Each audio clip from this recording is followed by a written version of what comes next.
कहानी की शुरुआत होती है सन 1962 से, जहां हमें पैसिफिक ओशन के बीचों बीच एक बहुत ही बड़ा शिप दिखाया जाता है जिसका नाम एंटोनिया ग्राजा है। इस शिप पर टोटल 600 पैसेंजर्स मौजूद हैं जो न्यूयॉर्क की तरफ जा रहे हैं। इस शिप में पार्टी चल रही होती है जहां एक बहुत ही खूबसूरत सिंगर गाना गा रही होती है और सभी लोग उस सिंगर के गाने को एंजॉय करते हुए मजे से डांस कर रहे होते हैं। शिप पर मौजूद सभी लोग बहुत ज्यादा खुश थे, लेकिन इन्हें पता नहीं था कि कुछ मिनट बाद उनके साथ कुछ ऐसा होने वाला है जिसके बारे में सोचने से भी डर लगता है। तभी हम देखते हैं कि एक आदमी इंजन रूम से एक लीवर ऊपर की तरफ उठाता है। लीवर के ऊपर उठते ही एक तेज नुकीला वायर टाइट होकर सब लोगों के आर पार चला जाता है। देखते ही देखते सब लोगों के बॉडी के 2 टुकड़े होने लगते हैं। यह एक बहुत ही दर्दनाक माहौल था जहां चारों तरफ खून ही खून फैला हुआ था। एक बच्ची जिसका नाम केटी है वो बच जाती है क्योंकि उसकी हाइट कम थी, जिस वजह से वायर उसके सर के ऊपर से होता हुआ गुजर जाता है। इसके बाद हमें 40 साल के बाद का सीन दिखाया जाता है जहां हम कुछ लोगों को देखते हैं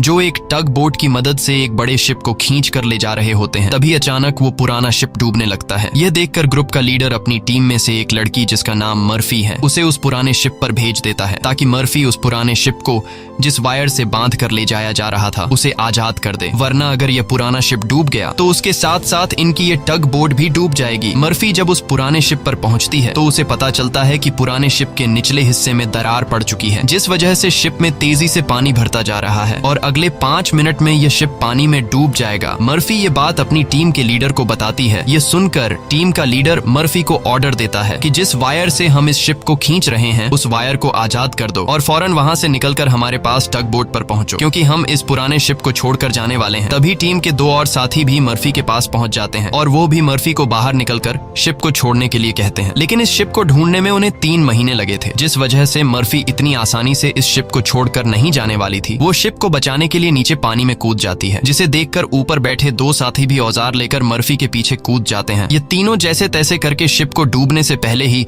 उसकी दरार पर वेल्ड करके शिप को डूबने से बचा लेते हैं और इस शिप को यह लोग मार्केट में बेचकर बहुत सारा पैसा बना लेते हैं और यह पैसा टीम का लीडर सभी लोगों में बराबर बराबर बांट देता है। यहीं जैक नाम का एक आदमी इन लोगों पर काफी देर से नजर रखे हुए था और इन सब की बातें सुन रहा था। उसे पता चल जाता है कि यह लोग समुद्र में जो शिप गायब हो जाते हैं ये लोग उन शिप्स को ढूंढ निकाल कर मार्केट में बेचकर पैसा कमाते हैं। जैक नाम का वो आदमी इनके पास आता है और इस टीम के लीडर को एक शिप के बारे में बताता है जिसमें खजाना छुपा हुआ है। जैक असल में उस शिप की बात कर रहा था जिसे 40 साल पहले एक अनजान आदमी ने लीवर खींचकर सब लोगों को मार दिया था। टीम के लीडर ने भी उस 40 साल पहले गायब हुए एंटोनिया ग्राजा नामी शिप के बारे में सुना था। टीम का लीडर कहता है कि इस शिप को बहुत से लोगों ने ढूंढा पर आज तक वो शिप किसी को भी नहीं मिला। जैक टीम के लीडर से कहता है कि मुझे पता है कि वो शिप समुद्र के किस हिस्से में है। अगर हम इस शिप को लाकर मार्केट में बेचेंगे तो हम रातों रात अमीर हो जाएंगे। पैसों का सुनते ही ग्रुप के सारे लोग इस मिशन के लिए तैयार हो जाते हैं और अगले ही दिन ये लोग अपने टग बोट में उस एंटोनिया ग्राजा नाम की शिप को ढूंढने निकल पड़ते हैं। कई दिनों के सफर के बाद ये लोग समुद्र के एक बहुत ही वीरान जगह पर पहुंच जाते हैं जहां टीम के एक आदमी को किसी शिप के आसपास होने का सिग्नल मिलता है। ये लोग समझ जाते हैं कि वह शिप जो आज से 40 साल पहले खो गया था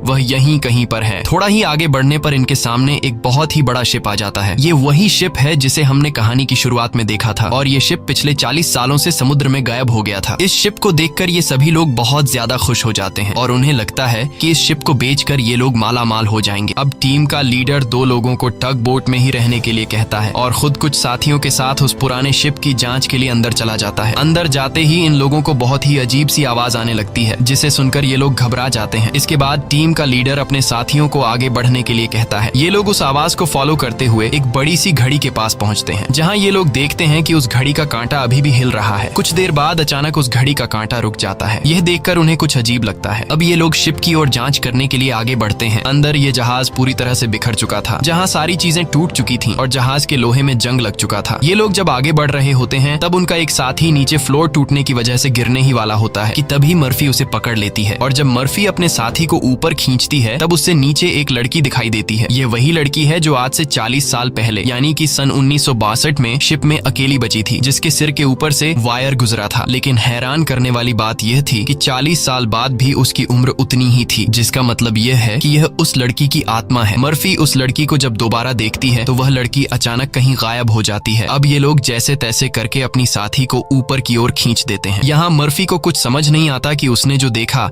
वह सच था या फिर कोई वहम, लेकिन यह सब देखकर मर्फी बहुत ज्यादा डर जाती है। अब यह शिप बहुत ही ज्यादा ज्यादा बड़ा था, इसलिए ये लोग इसे और एक्सप्लोर करने लगते हैं और चलते चलते शिप के मेन कैबिन तक पहुंच जाते हैं, जहां जांच करते हुए उन्हें एक डिजिटल वॉच मिलती है। ये देखकर ये लोग कंफ्यूज्ड हो जाते हैं, क्योंकि आज से 40 साल पहले इस तरह की डिजिटल वॉच नहीं हुआ करती थी। और इस वॉच को देखकर ये लोग समझ जाते हैं कि जरूर हमसे पहले भी यहाँ कुछ लोग आ चुके हैं। इसके बाद ये सब वापस अपने टग बोट पर आते हैं और टीम का लीडर डिसाइड करता है कि अगले दिन हम इस शिप को टग बोट से बांध कर ले जाएंगे। अगली सुबह उन्हें पता चलता है कि शिप में एक बहुत बड़ा होल है, जिसकी वजह से धीरे धीरे शिप पानी में डूब रहा है। टीम का लीडर कहता है कि इस हालत में शिप को टग बोट से बांध कर ले जाना नामुमकिन है, क्योंकि शिप में ढेर सारा पानी जमा हो चुका है। पानी की वजह से शिप का वजन कई गुना बढ़ चुका है, इसीलिए इस पुराने शिप को टग बोट से बांध कर ले जाना एक बेवकूफी होगी। अब ये लोग डिसाइड करते हैं कि पहले हम शिप के होल को वेल्ड करके बंद करेंगे और फिर शिप के अंदर मौजूद सारा पानी निकाल कर इसे टग बोट से बांध कर ले जाएंगे। कैप्टन की बात सबको ठीक लगती है, जिसके बाद ये सभी अपने अपने काम पर लग जाते हैं। कुछ साथी शिप के होल को रिपेयर करने में लग जाते हैं और कुछ शिप के अंदर मौजूद खजाना ढूंढने में लग जाते हैं। मर्फी खजाने की जांच में आगे बढ़ते हुए एक स्विमिंग पूल के पास पहुंचती है। स्विमिंग पूल को देखकर वह हैरान रह जाती है, क्योंकि स्विमिंग पूल पर ढेर सारे गोलियों के निशान थे। अब वह स्विमिंग पूल से जब ऊपर की तरफ आ रही होती है,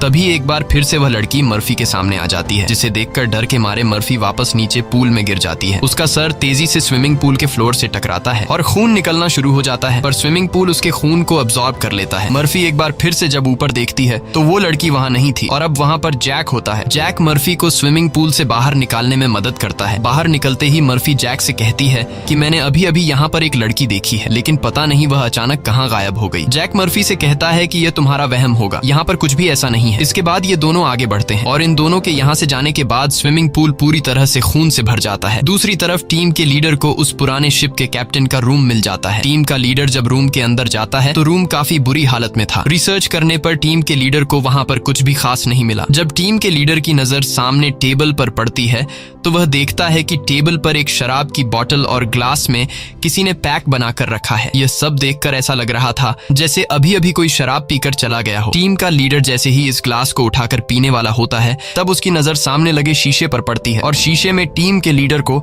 इस पुराने शिप का कैप्टन दिखाई देता है। यह देखकर टीम का लीडर बहुत ज्यादा डर जाता है और उसके हाथ से शराब की ग्लास गिरकर टूट जाती है और टीम का लीडर डर के मारे वहां से निकल जाता है। इस शिप पर सभी के साथ अजीबोगरीब इंसिडेंट्स हो रहे थे। टीम का एक साथी जिसका नाम मार्क है, उसे इस शिप पर किसी लेडी सिंगर के गाने की आवाज सुनाई देने लगती है। वह उस आवाज को फॉलो करते हुए शिप के ग्राउंड एरिया में पहुंच जाता है, जहां पर वह लेडी सिंगर भी मौजूद होती है। ये वही सिंगर थी जिसे हमने कहानी की शुरुआत में देखा था। दूसरी तरफ मर्फी और जैक आगे बढ़ते हुए लॉन्ड्री रूम से बाहर जाने वाले गेट को जैसे ही खोलते हैं, तभी अंदर जमा हुआ सारा पानी उनके ऊपर आ जाता है, जिसमें कई सारे लोगों की डेड बॉडीज थी। मर्फी और जैक डर के मारे वहां से आगे बढ़ने लगते हैं। आगे बढ़ते हुए उनके सामने एक कैबिन का दरवाजा खुलता है। अंदर जाने पर जैक को एक बहुत ही लग्जरी कार मिलती है, जिसे देखकर वह बहुत खुश होता है, पर मर्फी को यहाँ कुछ गड़बड़ महसूस होता है, इसलिए वह जल्दी ही यहाँ से निकलना चाहती थी। तभी एक दूसरे रूम से उन्हें कुछ हिलता हुआ नजर आता है। जब ये दोनों उस चीज के करीब आते हैं और उसके ऊपर रखा हुआ सामान हटाकर देखते हैं तो उनकी आंखें खुली की खुली रह जाती हैं, क्योंकि वहां पर सोने से भरा हुआ एक बॉक्स पड़ा था। यह देखकर मर्फी अपने बाकी साथियों को तुरंत बुला लेती है और जब सब यहाँ पहुंचते हैं तो सामान हटाने पर उन्हें इसी तरह के 9 बॉक्स मिलते हैं और हर एक बॉक्स में 28 गोल्ड प्लेट्स पड़ी हुई थी, जिसे देखकर सभी की खुशी का ठिकाना नहीं रहता, क्योंकि ये सभी रातों रात अमीर हो गए। इतने बड़े खजाने को ढूंढने के बाद ये लोग डिसाइड करते हैं कि इस शिप को यहीं छोड़ देंगे और सिर्फ सोना यहाँ से लेकर जाएंगे। इसके बाद ये लोग सारा का सारा गोल्ड अपने टग बोट पर रख देते हैं और अब ये लोग यहाँ से निकलने की तैयारी करते हैं। टग बोट को चलाने वाला कैप्टन बोट को स्टार्ट करने के लिए इंजन की सफाई करने लगता है और तभी हमें दिखाया जाता है कि टग बोट में रखा गया सिलेंडर का वाल्व अपने आप चालू हो गया है, जिससे हवा में गैस फैलना शुरू हो जाता है। वही मर्फी एक बार फिर से उसी लड़की को देखती है जो उसकी तरफ तेजी से भागती हुई आ रही होती है, जैसे वह मर्फी को कोई बात बताना चाहती हो, पर तभी उसे कोई पकड़कर नीचे धकेल देता है और जैसे ही टग बोट का कैप्टन इंजन को ऑन करता है, तभी सिलेंडर से निकली गैस की वजह से पूरे बोट में एक बहुत ही बड़ा ब्लास्ट होता है, जिसमें टग बोट का कैप्टन मारा जाता है। अब ये लोग समुद्र के बीचों बीच एक सुनसान शिप पर फंस चुके थे। ये सभी लोग बहुत ज्यादा परेशान होते हैं, क्योंकि उनके पास जो यहाँ से निकलने का टग बोट था वह पूरी तरह से तबाह हो चुका चुका था। इनका एक साथी जिसका नाम मार्क है, वो अपनी गर्लफ्रेंड की फोटो देखकर बहुत ज्यादा परेशान हो जाता है क्योंकि 2 हफ्ते बाद उनकी शादी होने वाली थी और अब उसे लगता है कि वह कभी भी यहाँ इस शिप से बचकर नहीं जा पाएगा। परेशानी में मार्क वहाँ रखी कई साल पुरानी शराब पीने लगता है। दूसरी तरफ मर्फी भी कंफ्यूज्ड होती है कि उसे बार बार वह लड़की क्यों दिखाई दे रही है। इसीलिए मर्फी उस लड़की के बारे में जानने की कोशिश करती है। वह शिप के डेटा में पैसेंजर्स के नाम चेक करती है, जिससे उसे पता चल जाता है कि जो लड़की उसे दिखाई दे रही है उसका नाम केटी है। रिसर्च करते हुए वह केटी के रूम तक पहुंच जाती है, जहां अलमारी का दरवाजा खोलते हुए उसे केटी का ढांचा मिल जाता है, जिसे देखकर मर्फी बहुत ज्यादा डर जाती है। फिर जैसे तैसे करके मर्फी खुद को संभालती है और उस ढांचे के गले में लटके लॉकेट को उतार कर देखती है, जिसमें उस छोटी लड़की के पेरेंट्स की फोटो थी जो उसके पीछे ही खड़ी थी। उसे देखकर मर्फी को एक जोरदार झटका लगता है। केटी कहती है कि वह लॉकेट बंद मत करना, क्योंकि बहुत साल बाद मैं अपने मॉम डैड को देख रही हूँ। मर्फी को अब भी यकीन नहीं हो रहा था कि वो एक मरी हुई लड़की से बात कर रही है, पर जब वह लॉकेट को केटी के हाथ में देने लगती है तो लॉकेट केटी के हाथ से आर पार चला जाता है और अब जाकर मर्फी को यकीन हुआ कि यह लड़की कोई इंसान नहीं बल्कि एक आत्मा है। केटी मर्फी को बताती है कि इस शिप पर और भी कई सारे लोगों की आत्मा कैद है और तब तक यह सोल यहाँ से आजाद नहीं हो सकती जब तक उस आदमी को न मारा जाए जो लोगों की आत्मा को यहाँ पर कैद करता है। मर्फी केटी से पूछती है कि कौन है वो आदमी जिसने तुम्हें और बाकी लोगों की आत्माओं को यहाँ कैद कर रखा है। केटी जैसे ही मर्फी को उस आदमी के बारे में बताने वाली होती है, तभी अचानक छत पर कुछ अजीब से कीड़े निकलने लगते हैं, जिसे देखकर केटी बहुत ज्यादा डर जाती है और वह मर्फी से कहती है कि जल्द से जल्द इस शिप से तुम लोग निकल जाओ वरना तुम लोग मारे जाओगे। इसके बाद केटी गायब हो जाती है। दूसरी तरफ मार्क पूरी बोतल पीने के बाद उसे चक्कर आने लगा। उसके आसपास पड़े सभी टेबल और चेयर्स हिलने लगते हैं। देखते ही देखते सब कुछ रिपेयर होकर नया हो गया और आज से 40 साल पहले जो लोग इस शिप में मारे गए थे वह दोबारा से मार्क के सामने जिंदा खड़े हो गए। मार्क बीच में खड़ा था, जिसके चारों तरफ लोग उसके लिए तालियां बजाने लगे। शुरू में तो मार्क को भी कुछ अजीब लगता है, लेकिन फिर वह सोचता है कि यह सब शराब का कमाल है। अगले ही पल वह लेडी सिंगर मार्क के करीब आ गई और वह मार्क के साथ इंटीमेट होने लगी। लेडी सिंगर पूरी तरह से मार्क को अपने वश में करके अपने पीछे लगा देती है। मार्क भी बिना कुछ सोचे समझे उसके पीछे जाने लगा। बेवकूफ मार्क को पता ही नहीं चलता कि ये सिंगर उसे एक ट्रैप में फंसा रही है। वह लेडी सिंगर फ्लोर के किनारे पर खड़ी होकर मार्क को बुलाने लगती है। मार्क इस सिंगर को हासिल करने के चक्कर में फ्लोर से नीचे गिरकर मारा जाता है। वही हमें टीम के लीडर को दिखाया जाता है, जो इस पुराने शिप के कैप्टन के रूम में बैठा होता है। तभी वह देखता है कि शराब की बोतल अपने आप ही सरकने लगी। कुछ देर बाद उसके सामने इसी शिप के कैप्टन की आत्मा आ जाती है। यह देखकर टीम का लीडर काफी ज्यादा घबरा जाता है। तब शिप का कैप्टन उसे ग्लास में शराब डालकर पीने के लिए देता है। साथ ही वह उसे फोटो देता है जिसमें एक शिप होता है जिसका नाम लोरली है। कैप्टन बताता है कि आज से कई साल पहले हमारे पास एक आदमी आया था जिसने हमें लोरली शिप के बारे में बताया। उसने कहा कि लोरेलाई शिप में बहुत ही बड़ा खजाना छुपा हुआ है। जब हमने लोरेलाई शिप को रेस्क्यू किया तब हमें सच में वो सारा खजाना मिला। कैप्टन टीम के लीडर को एक दूसरी फोटो दिखाते हुए कहता है कि ये वो आदमी है जिसने हमें लोरेलाई शिप का बताया था। टीम का लीडर उस आदमी की फोटो देखकर उसके गले में सांसें अटक जाती हैं, क्योंकि वह आदमी कोई और नहीं बल्कि जैक था और यह फोटो 40 साल पुरानी थी। 40 साल गुजरने के बाद आज भी उसके उम्र में कोई बदलाव नहीं हुआ। वह फोटो में बिल्कुल वैसा ही दिख रहा था जैसे 40 साल पहले दिखता था। अब टीम का लीडर समझ जाता है कि जैक कोई इंसान नहीं बल्कि एक भूत है। ये सब समझते ही टीम का लीडर जल्द ही अपनी टीम को इस शिप से निकालना चाहता था। वह जल्दी से अपने साथियों को ढूंढने लगता है, पर तभी उसके सामने उसका वही साथी आ जाता है जो टग बोट में गैस खुलने की वजह से ब्लास्ट में मारा गया था। दरअसल ये ब्लास्ट में मारे जाने वाले आदमी की आत्मा होती है जो टीम के लीडर को मारने के लिए आगे बढ़ता है। लीडर उससे खुद को बचाने के लिए भागता है, लेकिन तभी उसके सामने मर्फी आ जाती है। अब ब्लास्ट में मारा जाने वाले आदमी की आत्मा तो गायब हो जाती है, पर टीम के लीडर को मर्फी का चेहरा उसी ब्लास्ट में मारे जाने वाले साथी की तरह दिख रहा होता है, जो कुछ देर पहले भूत बनकर उसके पीछे आ रहा था। इसीलिए टीम का लीडर मर्फी को भूत समझकर उसके ऊपर हमला कर देता है, पर मर्फी खुद को बचाने के लिए उसके पैर को घायल कर देती है। लेकिन इससे टीम के लीडर का ज्यादा कुछ नहीं बिगड़ता। वह दोबारा से मर्फी पर हमला करने के लिए खड़ा होता है। इससे पहले कि वह मर्फी को मार पाता, तभी पीछे से जैक आकर लीडर को लोहे के रॉड से सिर पर मारकर बेहोश कर देता है। जैक वही आदमी है जो इन सबको यहाँ लेकर आया था। पूरी टीम में सिर्फ टीम के लीडर को ही पता चल चुका था कि जैक कोई इंसान नहीं बल्कि एक डीमन है, और जैक को भी समझ आ गया था कि टीम के लीडर को मेरी सारी सच्चाई मालूम हो गई है। इसलिए वह टीम के लीडर को अपने रास्ते से हटाने के लिए सबको उसके खिलाफ भड़काता है। वो कहता है कि अगर ये दोबारा होश में आ गया तो यह हम में से किसी को नुकसान पहुंचा सकता है। सबको जैक की बात ठीक लगती है, इसलिए यह लोग अपने लीडर को एक टैंक में फेंक देते हैं। अब यहाँ से निकलने का कोई और रास्ता न मिलने पर यह लोग प्लान के मुताबिक शिप को रिपेयर करने के काम में लग जाते हैं। जल्द ही शिप में जिस सुरंग से पानी अंदर आ रहा था उस सुरंग को यह लोग वेल्ड कर देते हैं और पंप के जरिए जहाज के अंदर जमा हुआ पानी बाहर निकालने लगते हैं। मर्फी देखती है कि उनका एक साथी जिसका नाम मार्क है वो कहीं भी नहीं दिखाई दे रहा, इसलिए मर्फी उसे ढूंढने निकल पड़ती है। तभी उसके सामने उस लड़की की आत्मा एक बार फिर से आ जाती है जो उसे दिखाती है कि तुम जिस आदमी को ढूंढ रही हो वह मर चुका है। यह मार्क होता है जो लेडी सिंगर को पाने के चक्कर में मारा गया। और अब यह लड़की मर्फी के कंधे पर हाथ रखकर उसे 1962 की उस रात में ले जाती है जहां यह सारा इंसिडेंट हुआ था, जब सबके सब शिप में मारे गए थे। उस रात शिप पर मौजूद सभी लोगों को बहुत ही बेरहमी से मारा गया था और यह सब एक ग्रुप कर रहा था जिसका मकसद था इस शिप पर मौजूद सारा गोल्ड चुराना। इन लोगों ने कुछ लोगों को खाने में जहर मिलाकर मार डाला, कुछ लोगों को वायर से काटकर उनके 2 टुकड़े कर दिए और कुछ को गोलियों से छलनी कर दिया गया। इनके कहर से केटी भी नहीं बच पाई। उन्होंने केटी को उसके रूम में ले जाकर फांसी पर लटका दिया। इन सब के पीछे थी वही लेडी सिंगर जिसने गोल्ड लूटने के लिए यह पूरा प्लान बनाया था और अपने लोगों की मदद से उसने शिप पर मौजूद सभी लोगों को मार डाला। अब सारा गोल्ड उनके कब्जे में था। शिप का ऑफिसर भी लेडी सिंगर से मिला हुआ था। लेडी सिंगर के एक इशारे पर वह अपने ही साथियों को मार देता है, लेकिन जैसे ही वह मुड़ता है लेडी सिंगर उसे भी गोली मार देती है। लेडी सिंगर को लगता है कि सारा गोल्ड अब उसी का हो चुका है क्योंकि शिप पर मौजूद सभी लोग मारे जा चुके थे। लेकिन यही एंट्री होती है एक ऐसे आदमी की जो इस पूरे गेम का मास्टरमाइंड था और वह लोहे की चेन से लेडी सिंगर को लटकाकर मार देता है। मर्फी केटी की मदद से ये सब देख रही होती है और तभी वह इस गेम के मास्टरमाइंड को भी देख लेती है, जिसे देखकर मर्फी शॉक हो जाती है क्योंकि वो आदमी कोई और नहीं बल्कि जैक है जो इन्हें गोल्ड का लालच देकर यहाँ पर लेकर आया। क्योंकि शिप में छेद हो चुका था और शिप धीरे धीरे पानी में डूब रही थी, इसलिए शिप को बचाने के लिए कुछ ऐसे लोगों की जरूरत थी जो शिप को डूबने से बचा सके। इसलिए जैक ने चालाकी से इन्हें यहाँ लाया। अब शिप पूरी तरह से ठीक हो चुकी थी, इसलिए जैक को अब इन लोगों की कोई जरूरत नहीं थी और अब वह इन सबको भी मार देगा। यह सब समझते ही मर्फी को याद आता है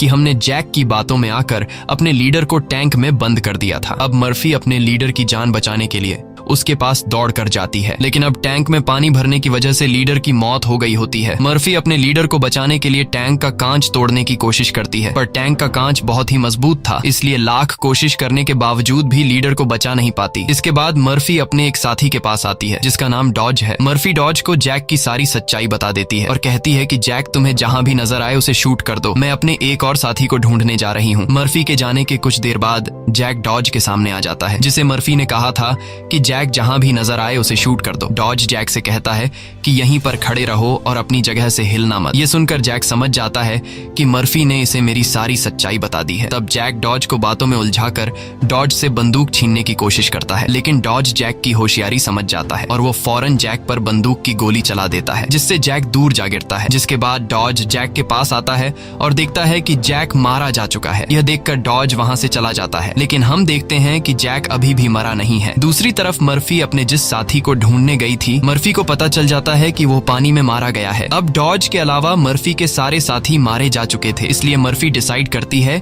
कि वो इस पूरे शिप को तबाह कर देगी। जिसके बाद मर्फी शिप के हर एक कोने में बॉम्ब फिट करने लग जाती है और तभी उसके पास डॉज आ जाता है। डॉज मर्फी को बताता है कि मैंने जैक को मार दिया। ये सुनकर मर्फी कहती है कि जैक नहीं मरने वाला है, क्योंकि जैक कोई इंसान नहीं बल्कि एक डीमन है, इसलिए हमें यह पूरी शिप ब्लास्ट करनी होगी ताकि जैक हमारी तरह और किसी इंसान को यहाँ लाकर न फंसा सके। और जैक ने जितने भी सोल्स को इस शिप में कैद कर रखा है वो सभी आजाद हो जाएंगे। डॉज यहाँ पर गुस्से से मर्फी को समझाता है कि हमें शिप को ब्लास्ट नहीं करना चाहिए, क्योंकि इस तरह से शिप में रखा सारा गोल्ड बर्बाद हो जाएगा और हमें बिना गोल्ड हासिल किए खाली हाथ घर लौटना होगा। मर्फी कहती है कि यह गोल्ड दरअसल जैक का एक चाल है जो हम यहाँ से कभी भी नहीं ले जा पाएंगे, इसलिए मुझे हर हाल में यह शिप ब्लास्ट करनी होगी। अब जैक समझ जाता है कि मर्फी किसी भी हाल में नहीं मानने वाली, इसलिए जैक अपने असली रूप में आ जाता है, जिससे हम समझ जाते हैं कि जैक ने डॉज को भी मार दिया था। जैक उसे बताता है कि तुम्हारा और मेरा काम एक ही है, जिस तरह से तुम समुद्र में फंसी हुई शिप्स को जमा करती हो उसी तरह से मैं सोल्स को जमा करता हूँ। पहले मैं भी इंसान था, लेकिन मैंने बहुत पाप किए जिसके बदले मुझे यह काम दिया गया और अब मैं सोल कलेक्टर हूँ, जिसके लिए मुझे शिप की जरूरत है और मैं नहीं चाहता कि तुम इस शिप को ब्लास्ट करो। जैक मर्फी को एक चांस देता है। वो कहता है कि जाओ, मैं तुम्हें नहीं मारूंगा, लेकिन बदले में तुम्हें इस शिप को ब्लास्ट नहीं करना होगा। पर मर्फी उसकी बात नहीं मानती, जिसके जिसके बाद जैक एक लोहे के रॉड से उस पर हमला कर देता है, जिससे मर्फी नीचे गिर जाती है। अब जैसे ही जैक मर्फी को मारने के लिए आगे बढ़ता है, तब मर्फी एक तीर चलाकर उस बॉम्ब वाले रिमोट पर निशाना लगाती है और खुद फौरन पानी में कूद जाती है, जिसके बाद शिप में एक बहुत बड़ा ब्लास्ट होता है। ब्लास्ट की वजह से शिप पानी में डूबने लगती है और मर्फी पानी के अंदर शिप के नीचे फंस चुकी होती है। अब उसे बाहर निकलने का कोई रास्ता नहीं दिखता और उसकी सांसें भी फूलने लगती हैं। पर तभी वहां पर केटी की आत्मा आती है, जो मर्फी को हाथ से पकड़कर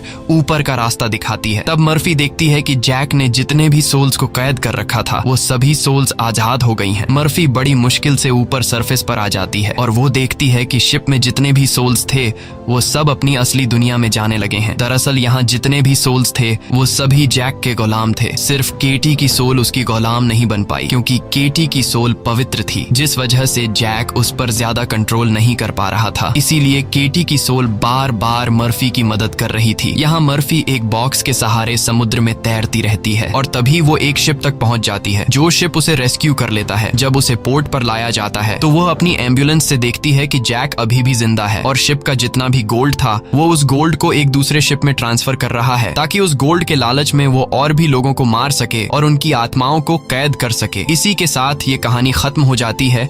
अगर आपको हमारी वीडियो अच्छी लगी हो तो हमारे चैनल को सब्सक्राइब और वीडियो को लाइक जरूर कीजिएगा।